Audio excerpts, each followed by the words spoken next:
When fib retracements are passed, it is likely a large fib retracement can be drawn when there are eventually upswings at new record lows.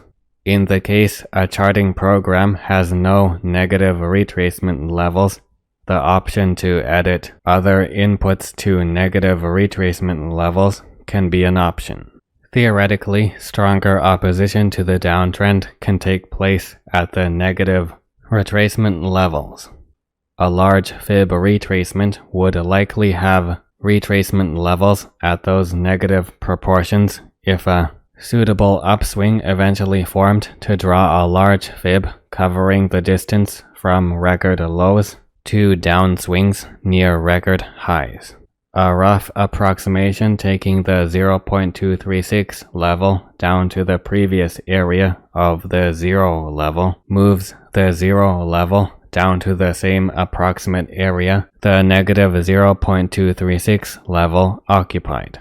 Just like with any other fib method, it is necessary to update the fib levels to lower ranges as the downtrend continues. The same process is repeated to lower the 0 level until the 0.236 level occupies the approximate area of the 0 level's previous location. Similar to other fib analysis techniques, this expansion of a fib retracement suffers from imprecision during periods of extreme price fluctuations. Narrowing the proportions with a narrower range for the fib retracement can improve results, but usually only to a limited degree.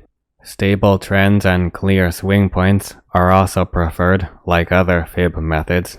It is also likely smaller swing points will not be covered by expanded fib retracements when proportions between fib levels are wider.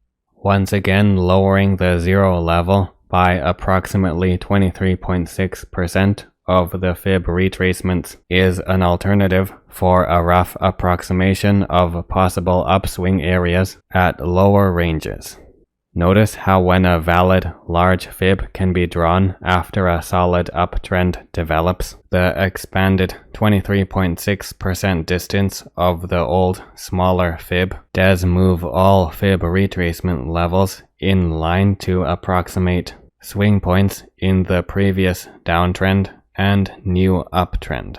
Even when using the exact inputs of the negative fib retracement levels, these techniques of expanding a fib retracement are primarily for identifying approximate areas that can oppose a trend. Negative retracement levels generally have similar proportions to extension and projection levels, which is why large fibs will often have retracements and reversals forming at previous extension and projection levels. This fib projection demonstrates how projection levels approximate the same proportions as an expanded fib retracement.